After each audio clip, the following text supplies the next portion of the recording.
حضرت شیخ عبد القادر جیلانی رضی اللہ تعالیٰ عنہ 9 عمر تھے اور ان کی والدہ ہی ان کی سرپرستی.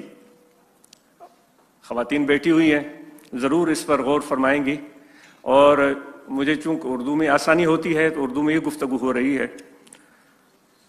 تو ان کی سرپرستی ان کی والدہ کر رہی تھی. ان کی دل میں یہ خواہش پیدا ہوئی کہ مجھے میرے بچے کو تعلیم حاصل کرنی چاہیے. مائیں عموماً بچوں کے پیٹ کے بارے میں سوچتی ہیں کہ بھوکا ہوگا، پیاسا ہوگا، نیند نہیں آئی ہوگی، تھک گیا ہوگا، بستر صحیح نہیں ہے اس کے لیے، کمرہ ٹھنڈا نہیں ہے. لیکن حضرت غوث اعظم محبوب سبحانی رضی اللہ تعالیٰ عنہ کی والدہ ماجدہ ایک ہی فرزند اور اس کی تعلیم کے لیے سوچ رہی ہیں. اب دیکھیں 600-700 سال کم و بیش آپ حساب لگائیں کتنا عرصہ اس وقت تو گزر چکا ہوگا. تو آپ نے فرمایا بیٹے تمہیں تعلیم کے لیے جانا ہے، اور بیٹا بھی اتنا فرمان بردار کہ ماں کے کہے پر لبیک کہتا ہے. کیوں خواتین ہیں موجود تو یہ ہم اب دیکھیں غوث اعظم کی زندگی کی بنیادیں، شروعات ہے، اور اس عظیم ہستی، اس روحانی ہستی جس نے چار دانگ عالم کو فیضیاب کیا، اس کی ابتدا ہو رہی ہے. اور ان کے ساتھ ان کی ماں ہے، اور وہ ان کے لیے فیصلے کر رہی ہے کہ اس میرے بچے کو کیا کرنا ہے. یہاں کی باشعور مائیں، ان کو بھی بے شمار مواقع موجود ہیں، تو ان کو بھی اس طرح سنجیدگی سے اور پوری دلچسپی سے، دل جمعی سے اپنے بچوں کے بارے میں سوچنا چاہیے اور فیصلے میں شامل ہونا چاہیے. ہم مردوں کی ذمہ داری ہے کہ ان ماؤں کی بات بھی ہم غور سے سنیں. تو وہ ماں اپنے بچے کی جدائی کو پسند نہیں کرتی، باپ پھر بھی وہ کہتا ہے ٹھیک ہے یہ خود سنبھال لے گا، لیکن ماں خوفزدہ ہوتی ہے کہ میرا بچہ اکیلا نہ ہو جائے. ممکن ہے یہاں کی سوسائٹی کا علم مجھے نہیں، میں اپنے تجربے کی بنیاد پر بتا رہا ہوں. لیکن بچے نے لبیک کہا، اور اس کے جو انہوں نے کرتا پہنا ہوا تھا اس کے اندر کی جانب سے کہیں کچھ پیسے چھپا کر ڈالے اور اس کو سی دیا، اور ایک نصیحت کی، صرف ایک نصیحت، بیٹا کبھی جھوٹ نہ بولنا.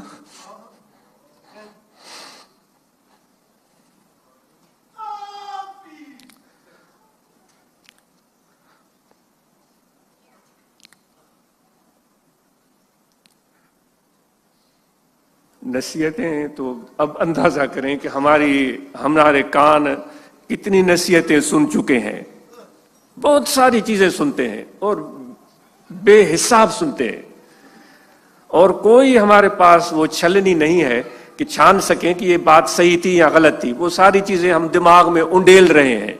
آپ کیا خیال ہے اگر آپ کے منہ کے ذریعے آپ کے معدے میں ہر طرح کے کھانے ڈال دیے جائیں، گوشت بھی ڈال دیا جائے، مچھلی بھی ڈال دی جائے، دودھ بھی ڈال دیا جائے، دال بھی ڈال دی جائے، سبزیاں بھی ڈال دی اور ایک ساتھ ڈال دی جائے، تو اندر کیا حال ہوگا؟ معدے کا کیا حال ہوگا؟ بھائی ہمیشہ آپ اور ہم سب کو رہنما کی ضرورت ہوتی ہے، اور اس کی رہنمائی میں چلنا ہمارے لیے فائدہ مند ہوتا ہے. کیوں گرفتی، رومی صاحب فرماتے چوں گرفتی پیر را تسلیم شو، جب رہنما پکڑ لیا ہے تو پھر اپنے آپ کو حوالے کر دو. ہم چوں موسیٰ پیش خضر رہو، موسیٰ علیہ السلام اللہ تعالیٰ کے حکم سے فرمایا تھا کہ کسی کو علم ہے جس سے میں علم حاصل کروں، تو اللہ تعالیٰ نے فرمایا تھا جاؤ جہاں 2 دریا ملتے ہیں وہاں ایک شخص ملے گا جس کے پاس علم لدنی ہے، جس کو میں نے اپنی طرف سے علم عطا کیا ہے. وہ جب وہاں گئے تھے، وہ سارا واقعہ لمبا ہے، میں تو صرف یہ کہتا ہوں کہ موسیٰ علیہ السلام سے انہوں نے صرف ایک شرط رکھا تھا کہ میرے پیچھے پیچھے چلو گے اور میری بات پر اعتراض نہیں کرو گے. یہ قرآن مجید کا واقعہ.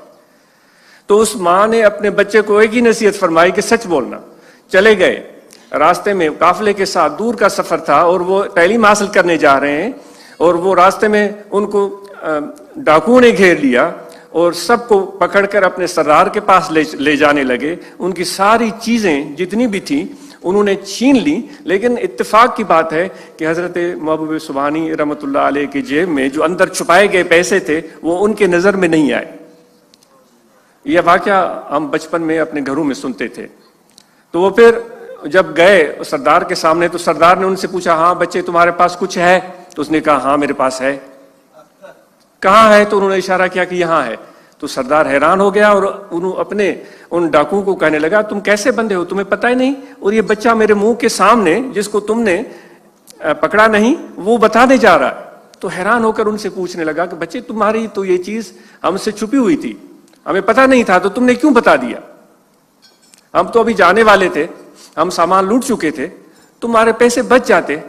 تو اس عظیم فرزند نے بڑے دلیری سے بہادری سے کہا کہ اس لیے کہ میری ماں نے مجھے کہا تھا کبھی جھوٹ نہیں بولنا, تو اس لیے میں سچ بول رہا ہوں.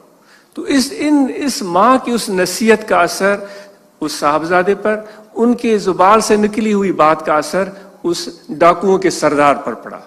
وہ حیران ہو گیا, اور پھر وہ جس طرح آپ نے پورا واقعہ سنایا کہ شاید ایسا ہو, مجھے تو بڑا عرصہ ہوا ہے کہ وہ شاید ان سب چیزوں کو انہوں نے لوٹا دیا اور قافلہ اپنے پورے ساز و سامان کے ساتھ محو سفر ہو گیا.